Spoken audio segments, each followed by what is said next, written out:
Hello and welcome back to the Damage Report. I am John Adarola, joined as always on Wednesdays, the biggest of news days, by Jayar Jackson, legendary producer. How's it going? What's going on? What's going on? Coming to us from some sort of, I think it's Tony Stark's rec room, I think. Well, this is the thing. I want to make sure that I'm prepared for the future. You know, I heard that Elon Musk just moved to Texas, and I was lost. I was a loss of words trying to figure out why I should really give a damn. But I do have my robots. Which side am I on? There's my robots right over there. There's my plasma there. I'm building things for the future, brother. You know what? I like that. You know, we don't generally see a lot of diversity in the shapes of robots, but your robot's full figured there. That's good. It's like what's the one from Big Hero 6? Baymax. Baymax had a nice chubby belly. It's like he's not the normal robot. He's a lovable robot. I just want to give a nice mix. I want to give the hard angles, but then also the soft belly is good. Yeah. You don't want to go full Tesla truck. Anyway, Elon Musk. He reminds me of when I was in school. Lots of potential, and then. Anyway, so welcome everyone. We are about to approach a big old show. A lot to talk about. Before we get into the news, though, I did want to let you know that I apparently, through no fault of my own, I didn't intend to. I started a massive fight on Twitter when I asked people how important a pen is and what their favorite pen is, and it's going crazy. So I figured, why not cause that same conflict on the Twitch and YouTube chat? So, what's the best pen? There's a correct answer. I'm not gonna tell you what it is right now, but there is a correct answer. And it's not the one that I bought so many boxes of this one pen that I've loved for a long time, which is basically just a thin Sharpie, but I found a better pen. I'll reveal it later on. Yeah, well, okay, but I didn't know I had a specific favorite pen, but the characteristics of anybody's pen has to have a rolling ball with ink rolling. It has to be a rolling ball. You know those rolling ball styles where the ink just flows out, but you have to be a good writer in order to make it not look like a mess. So I don't know, I don't think that's what this is, but for a very long time, going back to the current studio, they used to have a bunch of these pens rolling around. And then once we left there, I had to start buying my own, unfortunately. Whatever this is, the Papermate Flare M, which is basically just a very thin Sharpie. Yeah. I've always loved this. This is the previous best pen. I'll reveal. John has always written with a marker, by the way, just so you guys know. John writes with markers, not ink pens. That is true, although I am seeing on Twitch, I'm not sure if I'm seeing it on YouTube yet, but multiple people have chosen the right pen. I'm not sure the right thickness, but we'll see. Anyway, there is a right thickness. Sorry, internet, there is. Anyway, thank you to everybody who's already watching the stream. Please hit the like button and share the stream if you haven't already, so that people know that we're live. And by the way, hope that as many of you as possible took part in yesterday's Unlock the Vault special. We had a lot of fun. We were just talking about it before the show. But though the special is over, and you can watch it on the channel, it's available on our YouTube channel right now. Lots of people, I guess, the right one. Anyway, the fundraising drive does continue, and there's only a little bit more time for us to hit our goals. If we don't hit our goals, I'm probably gonna be ejected into space. So just if you can contribute, even a small amount, go to 2it.com/go. It keeps us stable. And by the way, I don't think you know how important the media is about to become, because the media got a little bit better during the Trump years, a little bit more critical, and that is about to be shot into space too, because we're about to have Biden and everything's gonna be cool and stable again, and they're not gonna be asking any tough questions. They're gonna be fine with anything, but we're not. So we're about to become even more important than we were a little bit ago. So anyway, with that said, why don't we go into a few more weeks of insanity here? I'm done. Okay. Donald Trump doesn't support herd immunity or anything, except, no, that's so months ago. Man, it is so explicit now. I wanna show you a little video of Donald Trump's total happy pursuit of this apocalyptic strategy for public health from yesterday's vaccine summit. Here he is. Well, CDC puts out their guidelines, and they're very important guidelines. But I think that the vaccine was our goal. That was number one, because that was the way. It was the way it ends. Plus, you do have an immunity. You develop immunity over a period of time. And I hear we're close to 15%. I'm hearing that. And that is terrific. That's a very powerful vaccine in itself. And just tremendous progress has been made. Now he's a crazy person and he says crazy things. So there's a chance that you don't know what he means there, because then he just starts talking about other stuff. If you were watching live, Jayar, do you get what he's saying there? Absolutely. As I watched it yesterday, as he was going through that, I said, wait, why is 15%? Because as he approached the 15%, I was like, that's bad. Yeah, that 15%, he's saying, I don't think the number's right, but the number he's saying is the percentage of Americans who have already gotten it. And he said, that's terrific. We've lost, let's go to the numbers. 2,622 deaths are reported just yesterday, and 105,000, give or take, people are in hospitals right now over COVID-19. Several percentage points of them are gonna die. He just said it's terrific that he's done such a bad job of controlling it that it has spread insanely, and it's every day is worse. And so 15% of Americans have gotten it. Hundreds of thousands have died. That's terrific. That's its own vaccine. But that's its own vaccine. You could have just done absolutely nothing. I mean, I know that largely he did, but I'm saying, so then from that perspective, and remember, this isn't fundamentally about the fact that Donald Trump thinks that. It's that tens of millions of Americans agree with him. We never should have done anything about the virus. Then, maybe 75% of us would already have it. And yay, that's terrific. We would have lost 2 or 3 million Americans. And then we'd have herd immunity, assuming it even exists or lasts or any of that. That's not a big piece of news that we just showed you. He's cheering the failure. So if nobody had gotten it, bet your butt he'd be saying that was a success. And in that case, he'd actually be right. But now, no matter how many people get it, that's only a proof of how terrific the new vaccine is, the vaccine of people getting and dying from COVID. That's the new vaccine. Well, see, John, we've come full circle. Remember earlier on in the pandemic when he knew how dangerous and highly contagious it was, he said, we're only gonna lose 15 people. Watch, 15 people. Now we're at 15% of the entire population, and that's also good. So 15 is just some kind of number in his head. You know, some people have lucky numbers. I think his lucky number is 15. 15 people, great. 15% of the entire population, great, because now we've got this herd immunity. By the way, that's herd thinning. First of all, you're trying to kill off enough people that there's only so many left that happen to survive. Maybe those are only the strong ones, or maybe the rich ones who have access to any specific kind of care, which I'm sure you're gonna get to as far as the capacity of our hospitals and care. But yes, he also mentioned he likes to throw a bunch of words together and call things, at least in his favor, what they're not. So even with the vaccine that is still yet to be distributed, or even the level of efficacy for it is around the 90s, I believe. Depends on which vaccine we're talking about. But he also called it's another level of immunity. This is not immunity. Does he know what immunity is? It means you cannot catch it. It means your body rejects whatever it is that's gonna get inside of it. Yes, that's my non-scientific definition. So I'm sorry if I'm a bit off on that. But with there's no immunity to even the flu, which you guys compared this to, and people get their flu shots every year, and people still get the flu every year. It's one of those things where it helps and it lessens your chances of getting it, but it's not immunity. He used immunity when he got out of the hospital as well. He said, I beat it, so apparently I'm immune. That's not what that word means. You already had it, and you're gonna have the side effects, you big idiot. And they're even worse than every day we learn about a new one. Now we're learning about the junk-related side effects. So enjoy that for the rest of your life, Donald Trump. But yeah, that was just madness. And I know we're, from a certain point of view, we're the bad guys because we're still focusing on this. And I'm still dumb enough or naive enough to be incensed about the fact that he is cheering on the spread of COVID. But I don't want to change from that. I don't want to get to the end of this pandemic and just think, yeah, no, whatever our officials do and say is totally fine. And he can say it's great for 15% to have it. And Nancy Pelosi can say that we don't need any aid to people because we've got a president who's coming in who believes in science. No, I don't. So much has changed. So much has fallen apart and crumbled. I don't want everything to.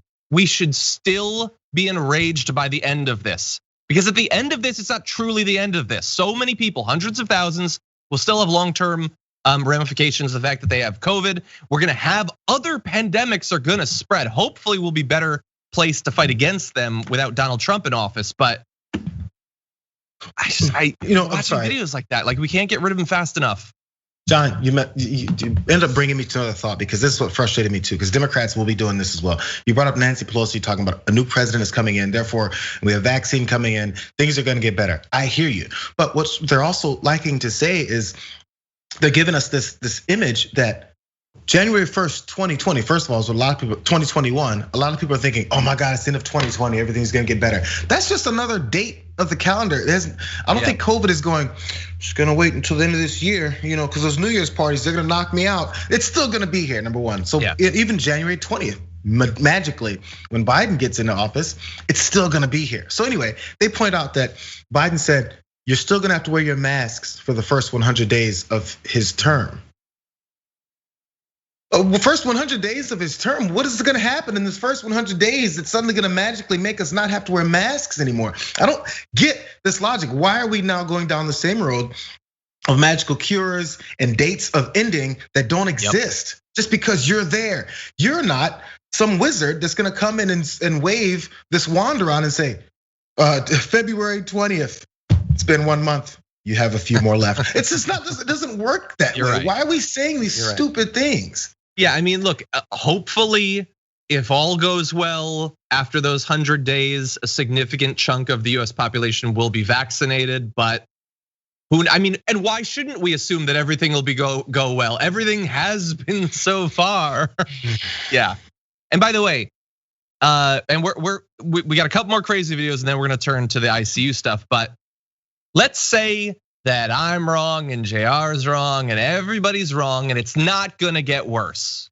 The dark winter stuff is not gonna happen. It's not gonna get worse.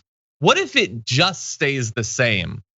Biden is gonna be inaugurated in 58 days, is it? 58 days? We lost 2,600 people reported yesterday. Do you wanna run the math on that if it doesn't get worse? That's a lot more than 100,000 people between now and inauguration day. I really don't think people have that it's gotten through to them how bad it actually is right now. And it probably will get worse. But anyway, let's turn to, the stakes are so bad. It's devastating to even play these videos, but I want you to know what we're stuck with for at least the next 2 months.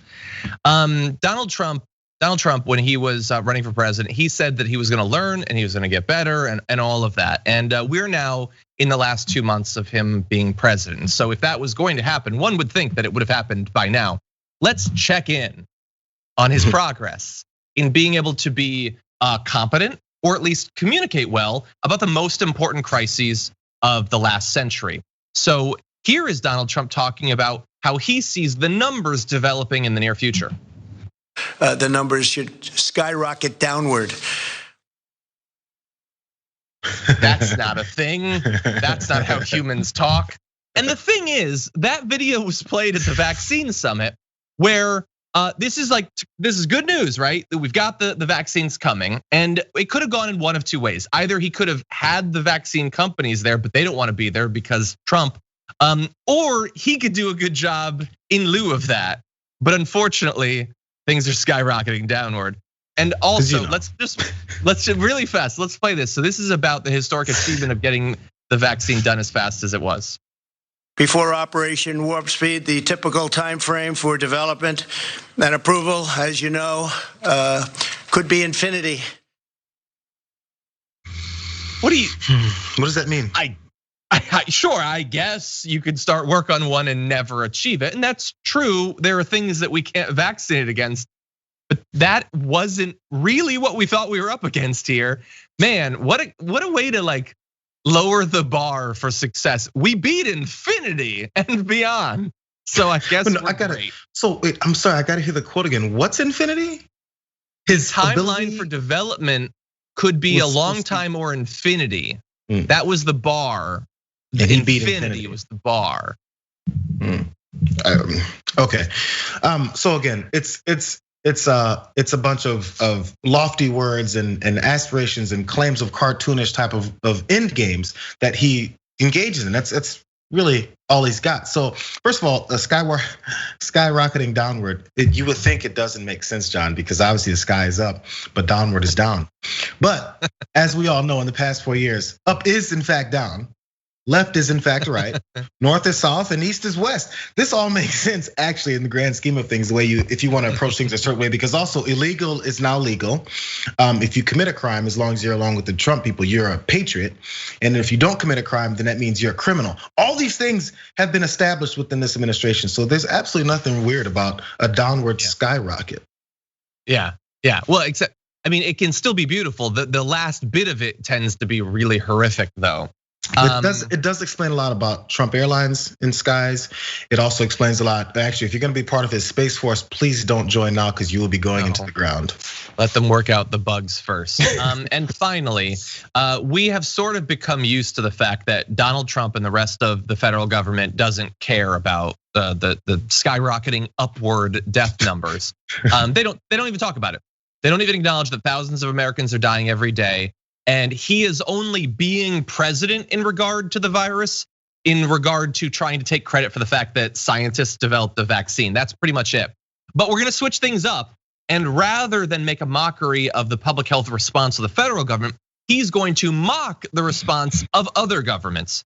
Because when he found out that Germany had experienced in one day 20,000 cases and 590 deaths, this is what the still current president of the United States has to say about it. Germany has consistently been used by my obnoxious critics as the government that we should follow on the way to handle the China virus. So much for that argument. I love Germany. Vaccines on the way.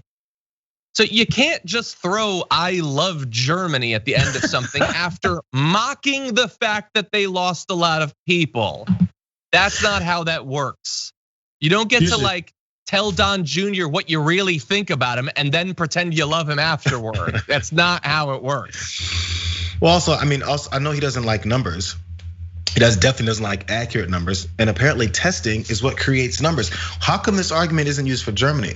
It's because it's all a competition for him. He needs to make himself look better than someone else. But in reality, has he tweeted out our numbers under his watch? Nope, not interested. He's not interested. Yeah, so Germany has in total lost 20,000 people, by the way, which is just devastating. Germany is, of course, a smaller country, but if you want to run the math, you can. Proportionally, still doing much better than us.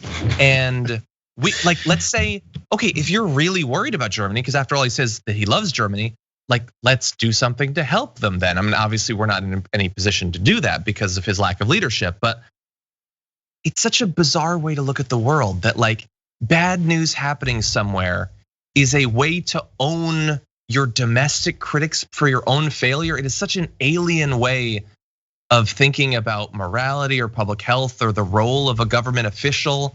Yeah. Well, also, by the way, the criticisms come because when these spikes and these numbers happen in other countries, we like to talk about how, well, look how they're going to lock down again. They're responding to the reality of the situation. You're making fun of them for doing that rather than seeing a situation and just saying it's not really happening. I don't understand how that, well, actually I do understand how that works, it's stupidity. But the idea is just to make sure you mock someone else, to make yourself look better. It has nothing to do with them. No, he doesn't care about Germany. No, he doesn't understand that there's a different population and that they're approaching things differently. Now, by the way, when we compare other countries to us, as far as say healthcare and how much better they're doing than us, what do we say about them? Oh, that's just some European bastion of socialism. We don't care about them. They're not as good as us. We write them off whenever we do those comparisons when they're doing better than us, right? Which is in many cases. That's true. The only thing I'll disagree with you on is we're not telepaths. We can't say definitively that Trump doesn't love Germany. Maybe he was just being vague. Which time period exactly was he talking about there?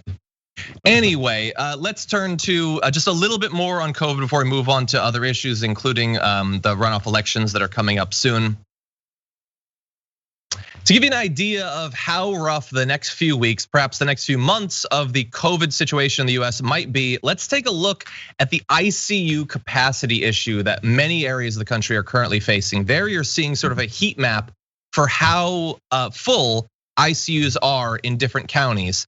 And you can see a lot of areas, I mean, even the light areas are 75%. full. But you can see a lot of areas at the 95% plus capacity at this point. I want to focus on a couple of different areas. In El Paso, hospitals reported that just 13 of their 400 intensive care beds were not occupied last week. In Fargo, North Dakota, there were just 3 beds. In Albuquerque, there were 0. There are some areas, and you can go on the New York Times and you can type in your zip code. You can find out what it's like in your area. There were ones that were over 100%. Here in LA, we're at 80%. It is a city of like 11 million people in the general area, and there's very little excess capacity when these numbers continue to rise as they have been. My mom's town that she lives in Florida is at 100% capacity right now. McAllen, Texas, the closest sort of like small city to where my in-laws live, is at 88% right now. This is not about one city or one state. This is across America. This is just the natural outcome of the cases going up, and now the hospitalizations are going up. And when this happens, when they max out, it doesn't just mean more deaths from COVID, although that is horrific enough. It also means they need that capacity for other stuff too. Other injuries and diseases don't go away during this time, but now they're gonna have to make very tough decisions about who actually gets help. And it's not just that the beds will be closed, it's people are going to be taken off of ventilators and things like that to make room for people who are even worse off. So some people who in theory, if we had the capacity, if we had lowered the curve and all of that, might still be receiving help soon, will have to be triaged out of that help to make way for people who are even worse off. So that is coming soon to cities across America. Yeah, you know how the fake outrage from many Republicans talking about the domestic violence being on the rise, depression being on the rise, people's alcoholism and potential drug use being on the rise because of quarantine and sitting at home, and a lack of cross, I guess, interaction and community in the world, in the country specifically, I guess, since we're talking about our numbers. So if you're concerned about those things, aren't you concerned about them getting help for those things? Part of that help, it's health. You have to go get checked out. Cancer screenings are way down. Do you care about that? So if someone does have a stroke, heart attack because of all this indulging in alcoholism and smoking and drug use and potential bad eating, getting takeout, whatever it is that people are doing that is making such an unhealthy scenario that we're concerned about, they need hospital access as well. So so do we care about these things you guys are claiming to care about with everyone's health outside of COVID-related issues, or do you not? Because if you did, you'd like for them to get help. This is how our healthcare system works, in case they didn't know. Yeah, 100%. Really fast, just a couple more numbers for you. More than a third of Americans live in areas where hospitals are running critically short of intensive care beds, and 1 in 10 Americans live in an area where intensive care beds are either completely full or fewer than 5% are available.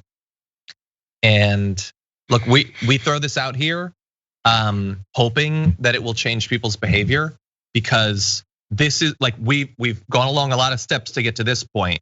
The next few steps are going to be even rougher, okay? And we're trying to get people to take seriously the travel, trying to get them to socially distance, trying to get them to understand that if you do get sick, there is no guarantee that there is going to be a bed waiting for you. And as we approach Christmas, factor that into your planning. I want to point out now, John, it sounds like you're being not conspiratorial. It sounds like this is what maybe opponents to this would say is you're fear mongering. You're trying to scare people. How do you know that's going to happen? We heard the same thing in April, May, June, when people said, hey, look out, this is what's gonna happen in the fall because of the way that we're acting and because it's the natural way things go. They give reasons why we have these projections of what can happen with COVID. And then when you give those projections, they go, why are you just fearmongering? How do you know what's gonna happen? Then it happens. And you say the next step means this is gonna happen next because I'm seeing our behaviors. And they go, well, how do you know? It keeps happening. Yeah. By the way, I just saw a comment on Twitch. Day Ranger says 1000% Jayar. The other deaths that are not directly COVID that kill more and more as hospitals are overrun, depression and suicide, domestic violence rises. So sad.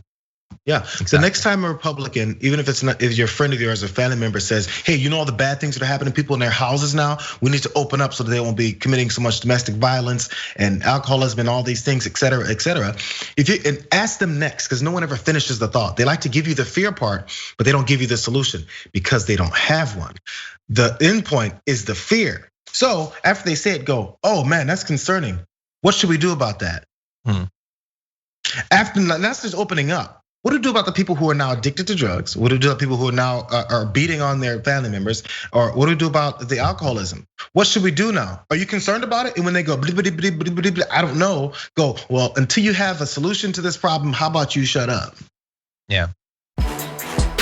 We need to talk about a relatively new show called the Republic, or UNFTR. As a Young Turks fan, you already know that the government, the media, and corporations are constantly peddling lies that serve the interests of the rich and powerful.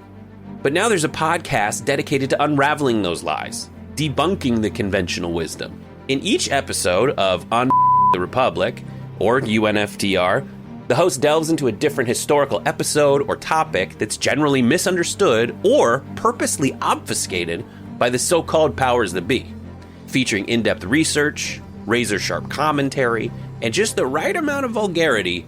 The UNFTR podcast takes a sledgehammer to what you thought you knew about some of the nation's most sacred historical cows. But don't just take my word for it. The New York Times described UNFTR as consistently compelling and educational, aiming to challenge conventional wisdom and upend the historical narratives that were taught in school. For as the great philosopher Yoda once put it, you must unlearn what you have learned. And that's true whether you're in Jedi training or you're uprooting and exposing all the propaganda and disinformation you've been fed over the course of your lifetime. So search for UNFTR in your podcast app today and get ready to get informed, angered, and entertained all at the same time.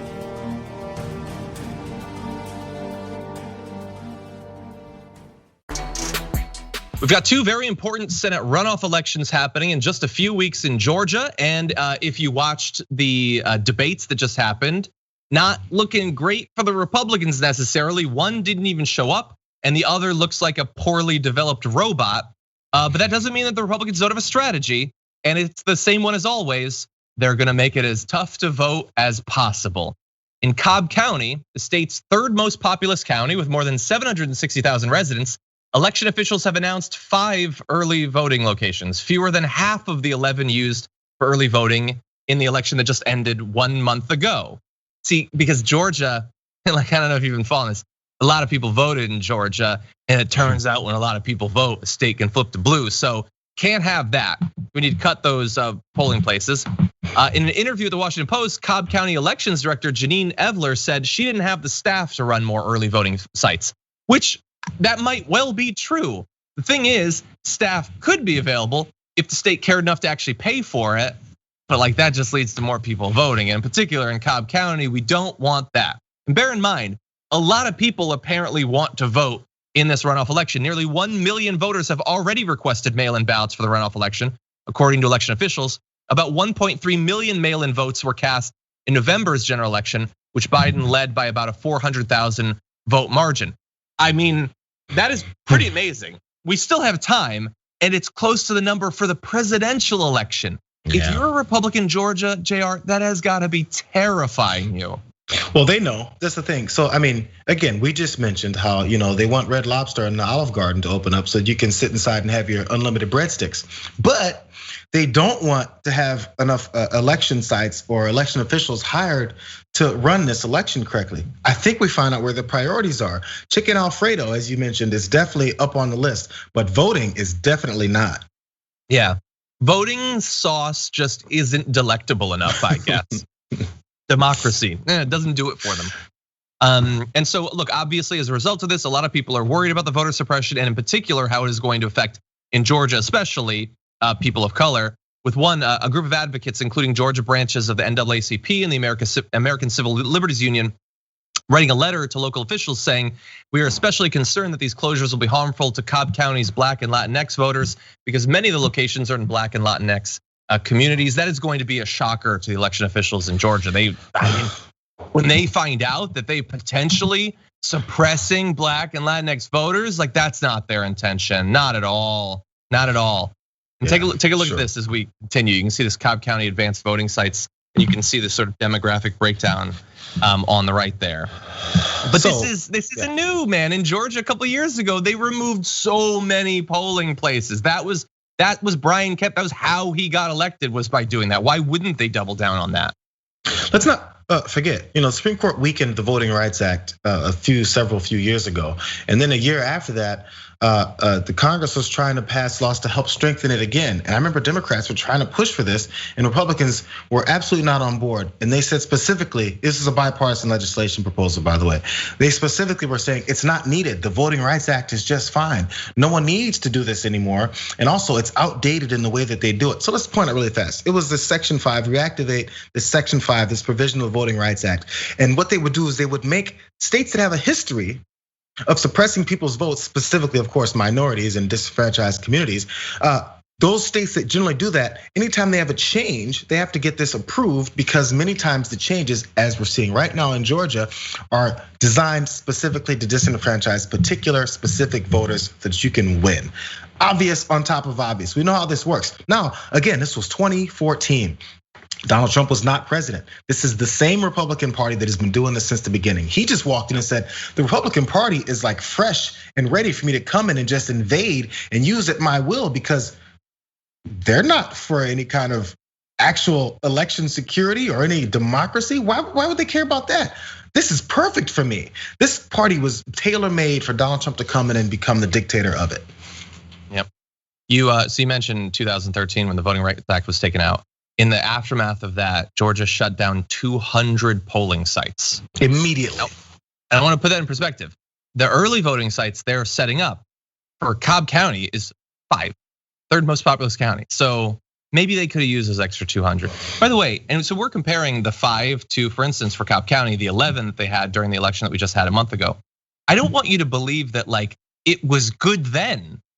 There were hours-long lines for early voting with the 11. Some voters had to wait up to 10 hours to vote, and now they cut it by more, like more than a half. I really hope. I mean, everybody knows the stakes. That's why they're doing this. I hope that the voters. It's going to be so much tougher when it's not a presidential race. I mean, to stand in line for 3 or 5 or 10 hours is so tough. But I really hope that people do. The motivation for them to do it has to be presented, and that's the hard part, because again, it's December, bro. It's January when they're gonna run it, right? So again, it's the middle of the winter. There's issues with standing outside and waiting for 10 hours in line. No one wants to do that. That's what they're banking on. Yeah. Okay, let's move to another. Again, why mail-in is something that's completely against their beliefs, because that makes exactly. And by the way, if you can't afford to have the staff, then do the mail-in voting. You can have machines process them and all of that. It can just be drop off. It requires far less staff actually on hand. Anyway, hold on one sec. I'm checking one thing just to make sure. Okay, didn't want to be wrong about that. Let's move now to a weird bit of news. I saw a bit of breaking news last night, I believe it was, by Axios. That confused me a little bit, and it was this. President-elect Joe Biden is considering a high-profile ambassadorship for Pete Buttigieg, possibly sending him to China. Now, the fact that they are going to give Pete Buttigieg a position does not surprise me. But every bit of additional information in this Axios article made me want to bash my head against something. So this is how they describe, all of these are words directly from the article. The 38-year-old former mayor of South Bend, Indiana, whom Biden has compared to his late son, Beau, played a key role in Biden's nomination. Letting him deepen his foreign policy chops could boost Buttigieg's future, since many inside the Democratic Party believe his return as a presidential candidate is a matter of when, not if. Okay, let's stop there for now. What the hell is that paragraph? So, did he play a role in his nomination? Totally, I get that. That happened, that's fine. Letting him deepen his foreign policy chops could boost his future because everybody just assumes it's a matter of when, not if. I don't even disagree with that last bit that it's a when, not if. But let's be very clear about who is actually for that. It's not like it's a when, not if, because there's just so many Buddha heads out there that are just, they want another taste of the Buddha. No, he raised a bunch of money. So there are establishment hacks that are like, oh God, let's get him to go again.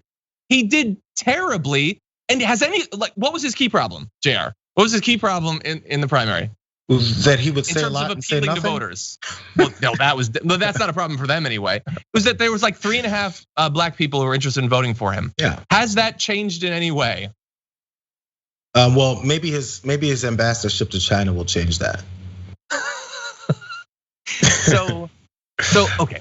So it'll deepen his foreign policy chops. Okay, there's like multiple things wrong with that. Yeah. One, what does he have to do with China or being an ambassador? He was the mayor of a small town in Indiana. He wasn't governor of California. And also, it'll deepen his foreign policy. That could boost his future. What? Nobody was like, I was gonna vote for Buttigieg, but I think he needed a bit more sit down time with the trade representative from China. That isn't actually the problem.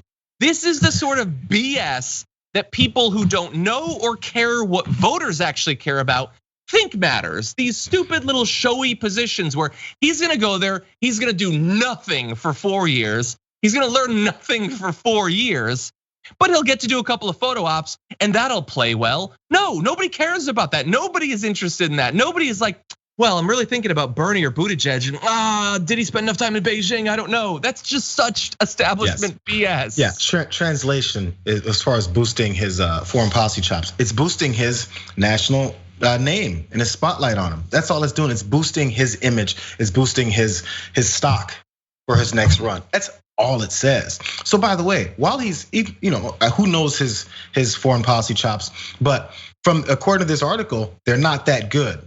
So if you need your foreign policy chops honed up or shaved down, whatever the term is, if you have to bone up. If you have to bone up on your foreign policy, then you probably don't have much of those chops already. So while you're learning, what's going wrong? Because by the way, if I walk into a job that I've never done before, and I'm like, oh yeah, I'd like to be a doctor, but I haven't done any of that medical school stuff, or maybe minimally, I'm gonna have to bone up on my medical degree. So how about you guys send me a couple people to operate on while I hone in on it? I'm gonna hurt some people as I learn. So again, all the details that go into what he may be doing, maybe he's gonna be like a figurehead and he won't have to do much and everything will be fine. But if he has to actually do things and you've admitted that he doesn't know what he's doing, why are we doing it? Yeah, 100%.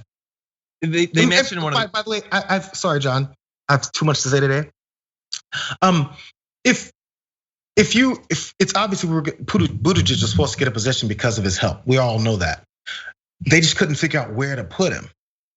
That's all this is saying. We didn't know what to do with him. He's raised all this stuff for us, so let's just go ahead and put him somewhere. Totally. Okay. Yeah, the article is fairly clear about that. That like it's been hard finding a cabinet position for him because the VP is focused on nominating women and people of color to high-level posts. Okay, so that is part of it. That obviously Biden does want diversity, but is that really the biggest issue for finding a cabinet position for him? I could offer another one. He doesn't have any relevant experience for any of them. And he doesn't in any way deserve a position on the cabinet. The cabinet isn't like, 6th grade class treasurer. It's actually important. We actually need the government to function. Hey, you remember over the past few years how we made a big deal out of all of the BS choices that were chosen for Trump's cabinet, and how he like surrounded himself with like top aides who were just like his kids and stuff, making a mockery of the fact that the government is supposed to function? That is what this is. And Axios acknowledges that it's because he helped Biden before Super Tuesday. Okay, why don't we criticize that though? Why don't we say, hey, what does he know about China? Like, is it not going to hurt US-China relations when we send this guy who's like a day and a half older than me and has marginally more government experience than me to go be our representative to them? Like they mention, because this article is a little bit kind of like a puff piece, it's like a PR thing. They mention that he's a polyglot, which he is. He speaks a lot of languages. They don't mention he doesn't speak Chinese, so who cares? Okay, you got Spanish locked down. That's awesome. You got one up on me. You're not going to Spain, Buttigieg. Yeah, whip out your Spanish. Let's see how far that takes you. It's not gonna work. Maybe they should. How about so Spain? Unserious. All of this is so unserious. This government it's not for fun, and it's not all for setting up presidential runs for people who are gonna run in 4 years and gonna do terribly because he's only gonna be worse and more oily and artificial than he was now. He was at least sort of a young person. He's gonna lose that in the next 4 or 8 years, and so am I, now that I think about it. it's such an unserious look at the government. Biden should be so embarrassed by this. This should be massive news that they're handing off such an important position to someone who doesn't have any qualifications for it. No, it's not embarrassing because he's palatable. People liked him. Establishment folks liked him. Media liked him because he comes in. Well, yeah, they raise money for the political side. The acceptance, as far as everyone else, is like when you hear him speak, he doesn't offend you immediately. He actually never does because you don't know what he's saying. Then he comes and he's nice to you. I mean, it's really all it takes. I mean, I'm sure he's a perfectly nice guy. That's the thing, and you don't want to say anything bad about perfectly nice guys.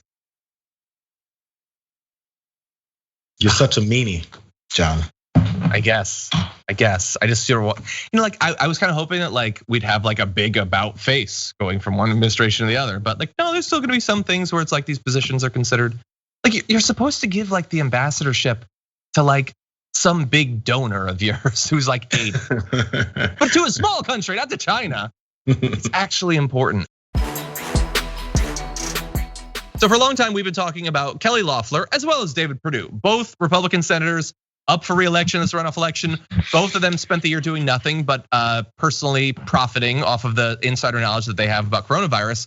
It turns out, though, that we do have something to learn from Kelly Loeffler because she's about to teach us the most important lesson for a successful relationship, which is have shared interests. And it turned out that Kelly Loeffler and her husband do share the same interest of personally profiting from private government information during a pandemic. So for weeks, the couple had done almost nothing but sell stocks based on the knowledge they had about how bad this was gonna get. Loeffler was one of several senators who faced public outrage for unloading millions of dollars in stock before most Americans understood the towering threat posed by the pandemic. Then shortly before the CARES Act, a $2 trillion emergency stimulus package was introduced in the Senate. Her husband reversed course and purchased up to $1 million in new shares. Very interesting because the economy was doing very bad at that point. And we didn't know how much worse it was gonna get. That's a very risky time to be buying stock. Sorry, I mean, if you don't have access to insider information about what's gonna be in legislation that most people don't have, that's like for people like me, not for people like him. So the terms of the CARES Act were still mostly a secret, known primarily to Republican senators while members of their party crafted legislation. But in the days before the bill's introduction, Sprecher, that is Kelly Loeffler's husband, managed to invest in several industries. Insurance and energy that were poised to take advantage of the bill's very specific provisions. So for instance, deep inside the CARES Act, which became law in late March, there was a tremendous tax break that disproportionately benefited some of the very same industries on which Sprecher had placed a bet. Weird coincidence. As a way of quickly injecting corporations with billions in ready cash, the CARES Act allowed businesses to carry back certain losses to previous tax years and claim a retroactive tax fund. Now, the carryback provision was one that Loeffler could very well have learned about days before the Senate bill went public. In the 3 days just before its unveiling, Treasury Secretary Steve Mnuchin met twice with Senate Republicans behind closed doors to discuss the bill's particulars, and Senate Republicans held a private lunch to brief their members on some specific proposals the bill would contain. The day after the Republican luncheon, March 19th, the CARES Act was publicly introduced in the Senate, complete with the carryback provision. Now, we could go super in depth into all the different stocks that were able to take advantage of that and how much money they made off of it and how their stock went up and how that benefited Sprecher. But long story short, relatively less short, they had information before we did. And while we are right to be more angry at her, an actual elected representative, for using that information and then lying to the public about that same information, she is also clearly sharing information with her husband, and they are benefiting too, not just on selling, but on buying as well. And that should be 100% unacceptable. It should certainly be illegal. It isn't yet, unfortunately. We should work towards that. But in the short term, we should at least reject her being able to have continued access to that private information so that she can profit the same way going forward. Just, it's right there in plain sight. This is what people should understand. Every time you hear Donald Trump, which he does many times, even in the middle of his embarrassing losses in court over this election, he continues to come back to the stock market and what he's done for it. Don't look at the stock market. Look at the stock market. When the stock market does go down, he doesn't mention it. When it goes up, he does. Every time he mentions the stock market, I know we've said this, think about whether or not that affects you. When that stock market changed, what happened? Do you have a portfolio, number one? Do you know what the hell a portfolio is? The vast majority of Americans do not have any kind of portfolios where they're then trading and reversing course like her husband did and purchased up to $1 million in new shares. How much money did you put back in the new shares in the middle of this pandemic, if you were ever in it in the first place? So every time they talk about the economy doing great, it's this economy is what they're talking about doing great. Has nothing to do with your wages, has nothing to do with how much you take home, has nothing to do with what they talk about all the time is these dinner table conversations that people have with their families about how they're gonna feed them and how they're gonna pay the bills. These conversations have nothing to do with this economy that they're talking about. But this economy that they're talking about is allowed to be openly fixed for their benefit every time. And then when you bring it up, they go, you're just trying to interrupt us just taking part in the American dream. What part of the American dream do these people have that are challenging you on this? How many of their shares went down? How many of their shares were reversed at the last second? Again, think about it every time. He's talking about Kelly Loeffler and her husband and their connections and David Perdue and all their connections. Every time he says economy, trust me, he's not talking about your paycheck. No. I mean, like we talk a lot about out of touch politicians, like lots of them, and they're not all Republicans. Nancy Pelosi she doesn't know anything, but about the economy, the real economy. Kelly Loeffler doesn't even know how to pretend. Like that performance at the debate was amazing. Like how entitled to that seat and how sure must you be that voter suppression is gonna give it to you again, that you could perform the way that she did and not have to answer for the fact that she spent the year not pushing for aid for her actual constituents, benefiting herself and her husband. And by the way, this is a stupid thing to say.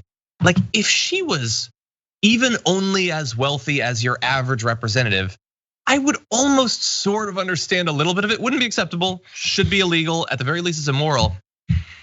Her and her husband are worth at least $800 million. They were gonna be just fine no matter what, but they still did it. They're so sure that there aren't gonna be any consequences. And thus far they've been proven right. The question is, will there be for the election? Yeah, and going forward. Yeah. No, continue. This failsafe has been put in place. We just talked about the way that the Republicans in Georgia are trying to make sure that people can't vote again in this runoff. This is the failsafe. This is reassurance that she gets. She's like, well, yeah, I've been totally exposed, but all I have to do is go up there and be a robot, and then it doesn't matter as long as I don't say anything. People will continue to just fix this for me. And it's not fixed the way Donald Trump is talking about. It's fixed under the law because they make sure lawmakers put things in place that allow these lawmakers to do things to continue to keep their job and carry on with their insider trading the way Loeffler has been doing. I mean, and this isn't a conspiracy theory. This is how it works. Nobody will deny that. Should be in jail. Like, think about the message it would send to our elected representatives, both current and future. If these people who profited while just making a mockery of the fact that there was a pandemic that was killing so many people, if they spent the rest of their life in jail or 10 years in jail or whatever, God, that would be so amazing. But there won't be. They'll be perfectly fine. All of them will be. I know that there are people that think that there will be any justice beyond the fact that Biden has won. I'm not expecting any of it, man. Even without the pardons, I think Trump is gonna be just fine. His team is gonna be just fine. Absolutely. I love that people have that optimism still. I have it in some areas, mostly pen related. Anyway, let's move on to our quick last story before we close things out. I have an interview I'm gonna be filming after the show with an author who's talking about how we fix the climate crisis, actual like in-depth solutions to what our government and other governments can do. I'm very much looking forward to that, but let's talk about this story first.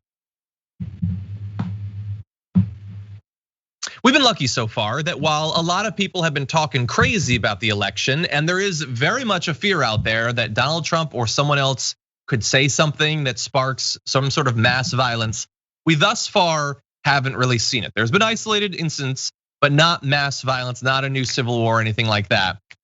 But that said, more and more people in powerful positions are talking about this still, these election challenges, in very apocalyptic language. So it's one thing when a random person says, I am willing to give my life for this fight, for Trump to overturn the results of the election. It's another thing when the Arizona Republican Party retweets it with, he is, are you? Oh, are you asking me? No, I'm not willing to give my life either way, honestly, but definitely not for Donald Trump. Jayar, Are you? Will you give your life for the fight? What fight? That's what's left. The fight you keep getting knocked out. People. You're laid out in the middle of the ring, bleeding from the nose, and someone just knocked you out. Where's the fight? The fight is over. Are you willing to die for it? Well, if you keep lying on the ground and letting blood seep through the back of your brain, you just might die because you keep losing these legal challenges. I think we're up to 50 now. Are we at now? 50 legal challenges. Yeah, over 50 legal challenges now in multiple states. But every time it happens, they just shrug it aside and go, "We're ready for the fight, bro." Yeah. It's the 17th round. They even lost a little one in the Supreme Court. I talked about it in the pre-show today. By the way, pre-show happens 45 minutes before the live show. Definitely tune into that every day. But yeah, I die for what? I don't know. But that's really the thing. Yeah. There's nothing that a regular Republican needs to die for. But this is an opportunity for grift, and grift comes in multiple forms, and this is one of them. It's the like, I'm the tough guy grift. Yeah, I'd do anything. Whoever this random person who controls the Arizona Republican Party Twitter account is, like, I'm stronger, bolder, I'll do whatever. Then they tweeted out this. This is what we do, who we are. Live for nothing or die for something, with a video of a guy with an arrow cocked and pointed at his head. So like I get principles and all that, but like dodge. Jesus, it's an arrow. It's not a gun. Put your hand up. It'll shoot you in the hand. That's bad. Not as bad as the head. There's like standing up for your principles, and then there's just being lazy about the whole thing. You could dodge that, I think. Well, but anyway, this thing, what you want to do is make sure you leave enough room for interpretation of crazy people. In the first one, he's willing to die. Are you? In what scenario would you die? Is Joe Biden coming door to door and shooting people in the face? I don't know exactly how you would die. Only way you could die is if you engage in some kind of violent activity, and then someone responds to your violent activity, and you may die in the middle of it. That's the only conclusion you can come to. When it comes to voting, where's the dying part? Anyways, so next is this Rambo scene with an arrow in someone's face. So are the Republicans in Arizona Rambo, or are they the idiot who won't move out of the way of the arrow pointed between his eyes? I don't know, but I think they're gonna assume they're the tough guys. I'm the Rambo, so I'm sticking the arrow in people's faces. Wait, are we dying or are we killing? Who cares?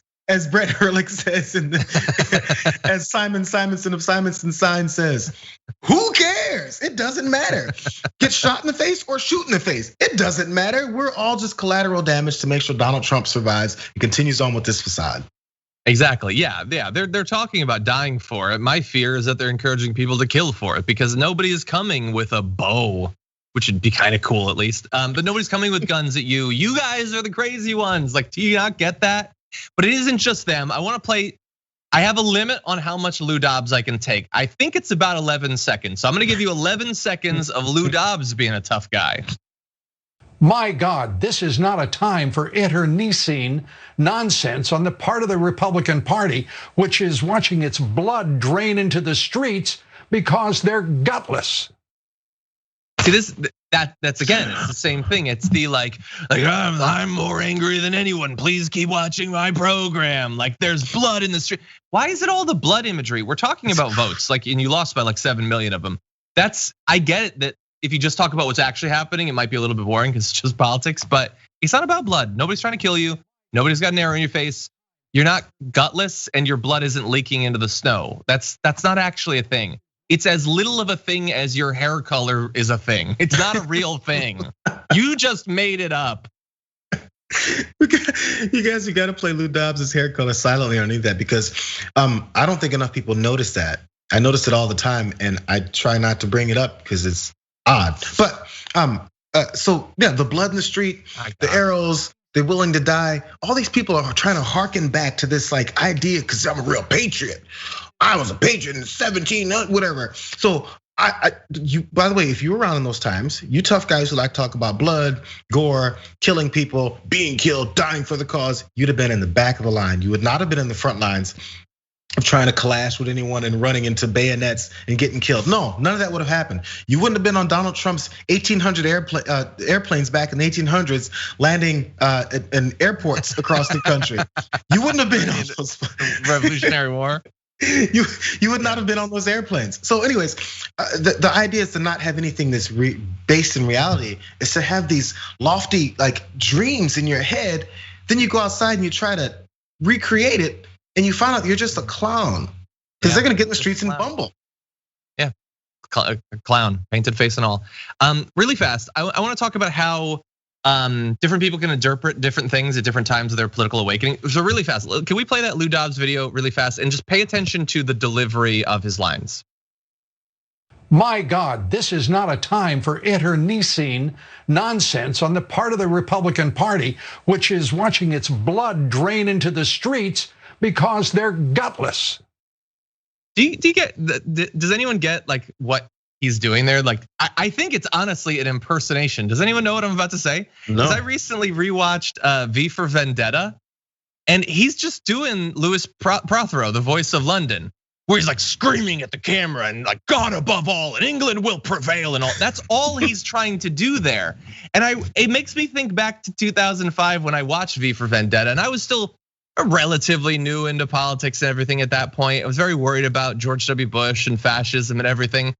And like that character is supposed to be an over the top satire of a propagandist who supports a fascist government. And he is doing his utmost to channel that in 2020 on the way out as his chosen fascist gets thrown out. What a weird word. Like you would see that as a bottle. It's the right way to go. We got Rambo videos. By the way, the Arizona Republican Party took down the Rambo video. You know, they took it down. Oh, they did? Yeah, they were pressuring them to take it down because, I mean, they took it down immediately because they realized it was violent. It was apparently a short video, so I didn't actually see it live, but that screenshot you have is a part of that. Now, by the way, that party, the head of that party group had a statement. The Republican Party of Arizona condemns all forms of violence, apparently except for the ones we tweet about, and dying for. Sure, maybe they mean, are you willing to die of natural causes for Trump? I don't know, but I assume if you're gonna die for Donald Trump, it's probably gonna be in a violent form. In the strongest terms, they condemn all forms of violence. Fictional movie scenes should be weighed in their proper context. This is from Zachary Henry, who's the communications director for this party in Arizona. However, due to concerns about copyright and fair use law, the clip has been removed. Sure, Zachary, sure. It's because of copyright issues. Because on Twitter, if you post a 10-second clip of a movie, you get copyright issues. I don't know if Twitter's gonna come after me, but I posted Anchorman. I posted some Disney movie. I posted a lot of, I've done little 7 to 10-second clips of movies all the time to make fun of something or make a point. I didn't catch any copyright claims. I catch them on when I post music on like YouTube or something. Yes, that happens. Yeah. Little clips of movies. Come on, bro. Just say we made a mistake and we were trying to get people to take to the streets for violence and we got caught. No, because admitting that they made a mistake is telling people not to think about politics exclusively through a lens of you're about to be killed, so you need to kill them first. They want to have their murder and eat it too. Anyway, Jayar, thank you so much for appearing on this episode. There is only one thing more we would ask of you. Is Sprocket around? He came out. He literally came out. He was in another room. Somebody heard him, I think. Yeah, he came out. Sprocket. He's gonna hear this. He's gonna hear it. No, he's not coming. Sprocket. Okay, we might not have Sprocket. Damn. I'm gonna read one super chat and then we'll check in to see if Sprocket is back, okay? Let's see. Gary Does Stuff says, been using the Pilot G2 since 2007 through undergrad and graduate school. Glad you got it right, Beef Dragon Daddy. Thank you, Gary Does Stuff, I appreciate that. Any Sprocket? There is a yes. He came out very slowly. I think he's a bit lethargic today. I don't know what's going on. Oh my God, he's getting so scruffy. Can I take care of him for a couple of days? Is that a thing I can do? I thought I'd have to ask you that. No, I would love to have him for just like a weekend or something. Can I take him this weekend? I'm a dog whisperer. What he just said was, John, would you take me for 2 weeks? I'm not gonna commit to that, but if you'd like me to take him for the weekend, I'll do that. Anyway, yes. Thank you, Jayar. Yes. Have a good one. We all know that one of the largest challenges facing not only the United States, but our entire species is the climate crisis. It's this big world-altering thing, but does the solution to it have to be complicated too? One book makes the case that perhaps not so much. The book is What If Solving the Climate Crisis is Simple? And the author, Tom Bowman, joins us now on the Damage Report. Tom, welcome to the show. Thanks for having me, John. Glad to be here. I'm glad to have you here. The The title of the book's pretty provocative because it certainly has always seemed like this a very complicated thing. So tell me a little bit about the framing of the book and how you came to the decision to start writing it. Well, I work in communication. I've been an exhibit designer for museums and aquariums about climate change, and for utility companies about energy, and for lots of businesses about marketing. So the question that's always driving me is how do these issues come across to people, and what do they enable people to do?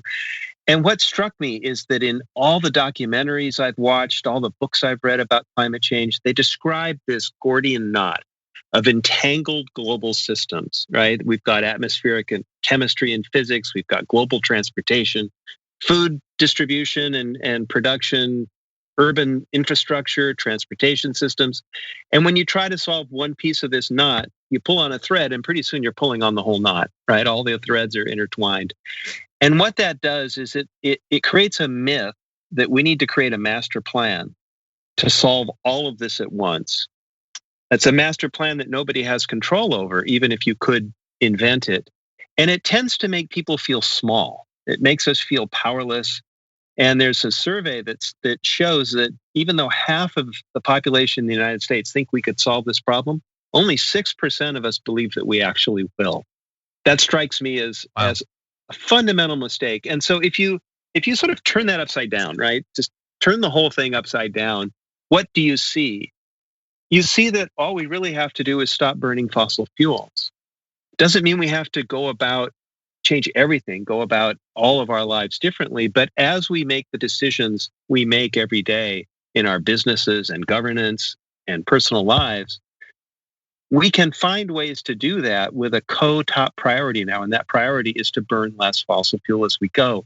This creates a much broader sense of stakeholder, we become stakeholders. We take ownership of this issue and we create a culture that encourages climate action and change. So that's kind of the gist of the impetus for writing this book. So I have to ask you at least one quick follow-up. So Sure. You made the distinction there between people's understanding of how we might solve the climate crisis and whether they think that we actually would. Do you think that we actually will on the trajectory that we're on right now? I think we can. I think the jury is still out on how much we will. The truth is we've come a long way, but it doesn't get that much attention, and it hasn't built the kind of momentum that will make it really transformational. But the costs of renewable energy have plummeted so much that banks don't want to finance fossil fuel development anymore, energy projects. Banks don't want to finance oil production in the Arctic. It doesn't make any sense. New opportunities are coming along all the time. Electric vehicles now cost less to operate than most gasoline-powered cars in terms of total cost of ownership. But a big problem we have is that we don't talk about this issue very much, right? We're talking about it on your show, which is terrific. And you saw it this year in the presidential campaign.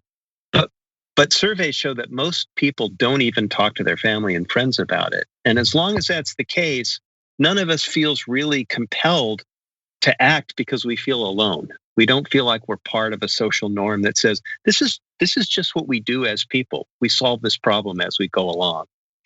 So yeah, as you brought up, it certainly was discussed at least a little bit during the presidential election. I'm curious what you think of the ways that it was discussed during that election and how let's say that you had been a candidate and you were talking to people about climate change based on your research and your understanding of how we could not turn people off from the possibility of accomplishing this.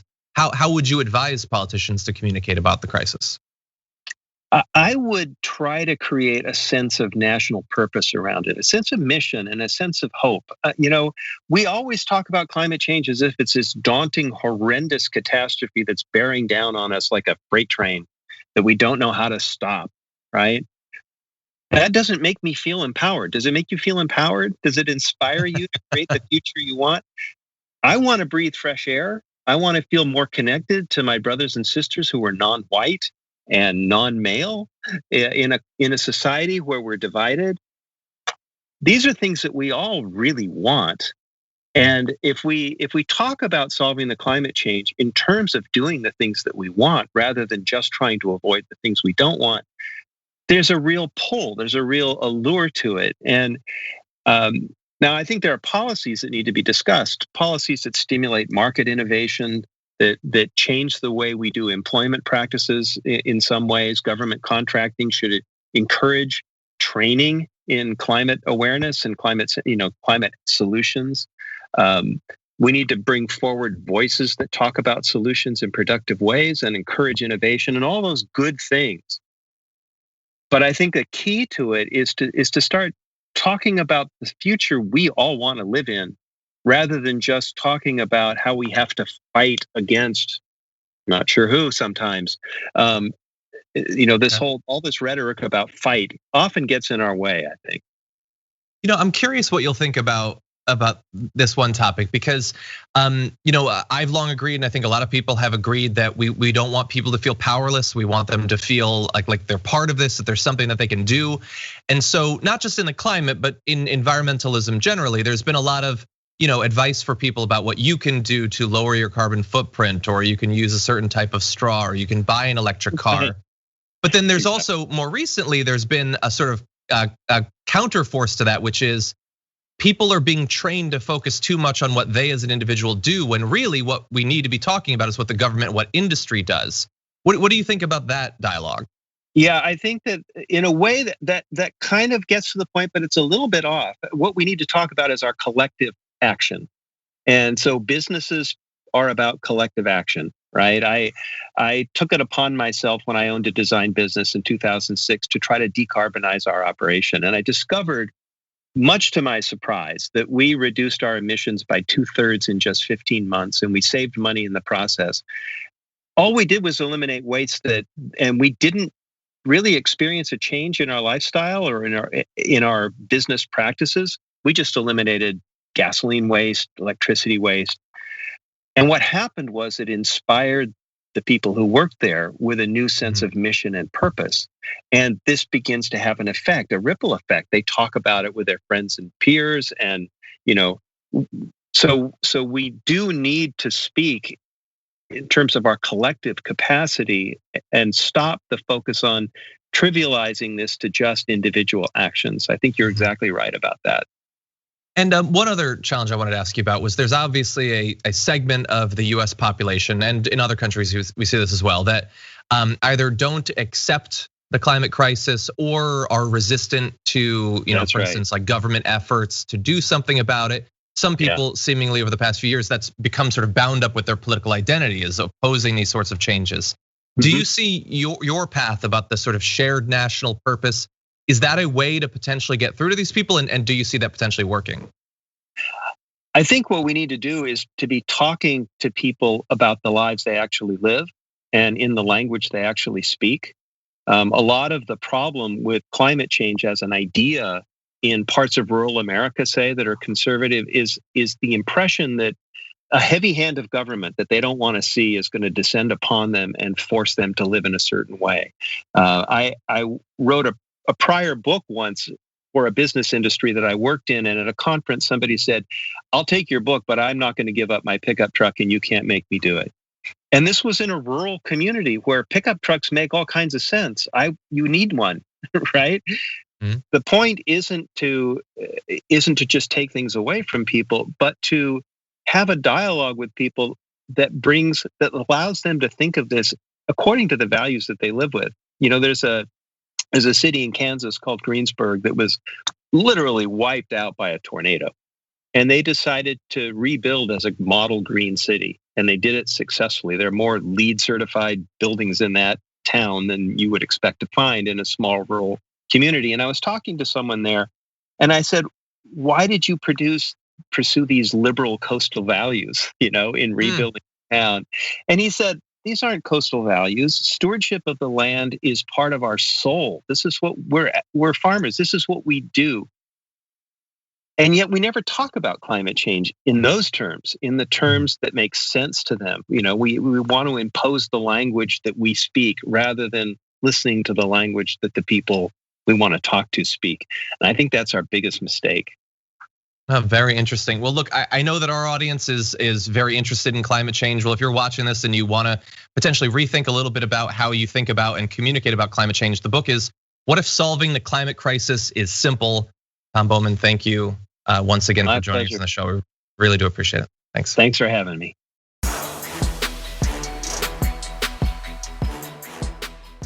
Thanks for listening to the full episode of The Damage Report. Support our work, listen ad-free, access members-only bonus content, and more by subscribing to Apple Podcasts at apple.co/TYT. I'm your host, John Adarola. I'll see you soon.